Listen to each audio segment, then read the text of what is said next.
Evangelho de João, capítulo 2, versículos 1 a 11. As bodas de Caná. O Senhor esteja convosco, Ele está no meio de nós. Proclamação do Evangelho de Jesus Cristo, segundo João. Glória a vós, Senhor. Naquele tempo, houve um casamento em Caná da Galileia. A mãe de Jesus estava presente.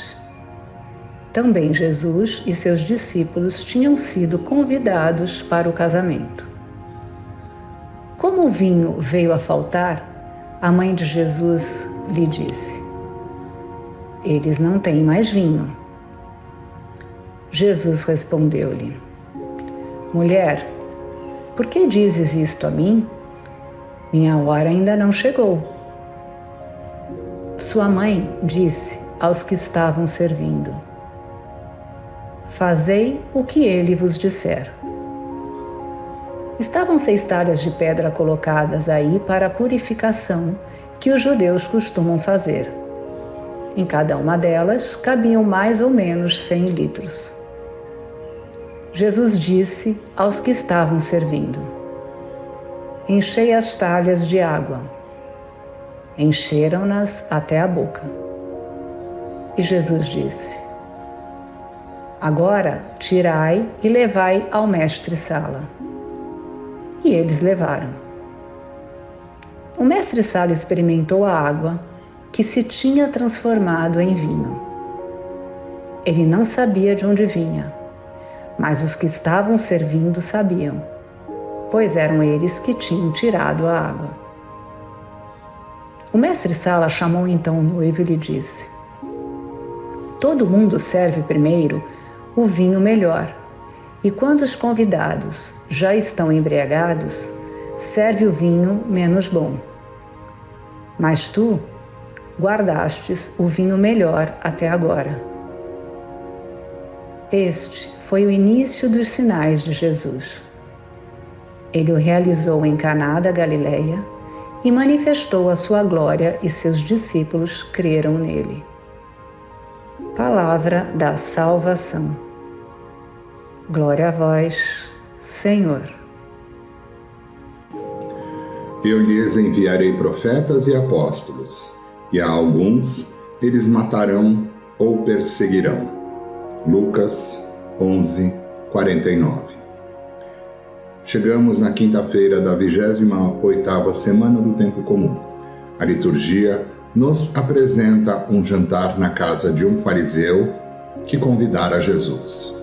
Na realidade, o fariseu não queria aprender com o mestre. O que de fato ele queria era colocar Jesus à prova, de maneira a desacreditá-lo perante o povo e a religião. Desta forma, teatralmente, o fariseu já havia se admirado, na realidade criticado, com Jesus por não ter se lavado antes de comer. O ponto aqui não é a higiene, o ponto é a ablução, purificação ritual judaica prescrita para a recuperação da pureza. Disse-lhe o Senhor: "Vós, fariseus, limpais o que está por fora do vaso e do prato, mas o vosso interior está cheio de roubo e maldade. Insensatos, quem fez o exterior não fez também o conteúdo?" Em toda a sua vida, Jesus mostra-se como nosso modelo. Ele é o homem perfeito, que nos convida a tornarmos-nos seus discípulos e a segui-lo. Com a sua humilhação, deu-nos um exemplo a imitar. Com a sua oração, convida-nos à oração. Com a sua pobreza, incita-nos a aceitar livremente o despojamento e as perseguições. O Filho de Deus deixa claro o que torna impuro o homem não é o que vem de fora, mas o que vem de dentro, ou seja, do nosso coração, da forma maldosa que encaramos as situações da vida, como ardilosamente nos posicionamos e da maneira desonrosa que agimos. Assim, Jesus fala inclusive do próprio fariseu, que simula acolher Jesus, mas somente quer tentá-lo para que ele perca sua autoridade e sejam desprezados os seus ensinamentos. Bento XVI assim nos ensina: é característico da tentação adotar uma aparência moral. Não nos convida diretamente a fazer o mal. Isso seria muito grosseiro. Finge mostrar-nos o melhor. No Evangelho de ontem, o significado da palavra ai na Bíblia está ligado à lamentação, dor, pesares e também pode ter conotação de condenação ou juízo.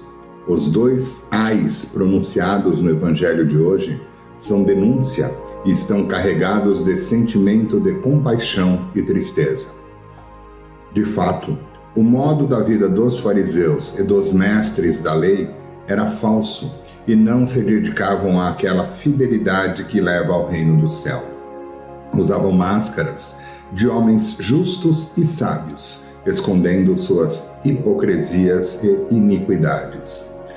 Suas primeiras vítimas eram as pessoas ingênuas e de boa fé. Jesus denunciava isso, comparando a contradição entre o que eles ensinavam e o que faziam, ou seja, seus ensinamentos não eram acompanhados pela prática da justiça. Apontava também a distorção causada por parte dos mestres da lei e fariseus. Estes seguiam os caminhos abertos por seus perversos antepassados, os quais eliminaram os profetas que, por inspiração divina, denunciavam as injustiças. Eram seus sucessores e tinham o mesmo comportamento.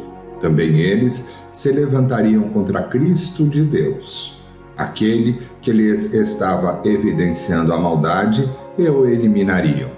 Jesus não tinha dúvida quanto à consequência de suas acusações, contra si mesmo e contra os seus discípulos. A soberania com que desmascarava os que consideravam ícones da fé não ficaria sem revide. Apesar das acusações serem merecidas, os mestres da lei e os fariseus preferirão eliminar quem os recriminava a se converterem.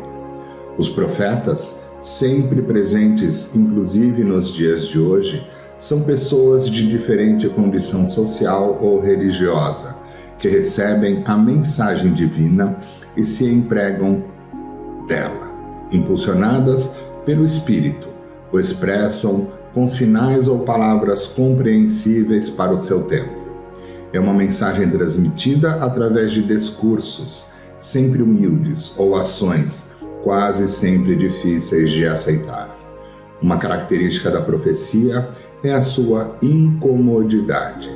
Não raro, o dom é desconfortável para aquele que o recebe. Resolve internamente e é desconfortável para os que estão ao seu redor, que hoje, graças à internet, pode se estender a todo o mundo. Os contemporâneos do profeta tendem a condená-lo ao silêncio, caluniam e desacreditam, até que se vá, de uma forma ou de outra. Futuramente, chega o momento do reconhecimento póstumo, dele render homenagens, quando já não mais incomoda. Tivemos diversos exemplos recentes. Madre Teresa, Irmã Dulce, São João Paulo II, Padre Pio, Irmã Lúcia, Santa Jacinta e São Francisco Mártir, entre tantos outros. Lembramo-nos daquilo que nos alertavam e nos recomendavam? Aplicamos o que nos fizeram ver? Santo Agostinho assim dizia: o que pensar de quem se enfeita com um nome e não é? Assim, muitos chamam-se cristãos, mas não são encontrados assim na realidade, porque não são o que dizem, nem na vida, nem nos costumes, nem na esperança, nem na caridade. Hoje, como nos tempos de Jesus, muitos analisam frases e estudam textos para desacreditar aos que revelam e incomodam em suas obras. Seria esse o nosso modo de agir? São João Crisóstomo assim nos ensina: não há nada mais perigoso que julgar as coisas de Deus com os discursos humanos. Vamos abandonar nossa soberba e preguiça, nossa luxúria e nossa gula, nossa avareza, ira e inveja, e reconhecer o que o Espírito nos apresenta pelos seus profetas, abrir o coração e seguir o caminho que ele ilumina em direção ao reino, do qual somos herdeiros. Paz e bem.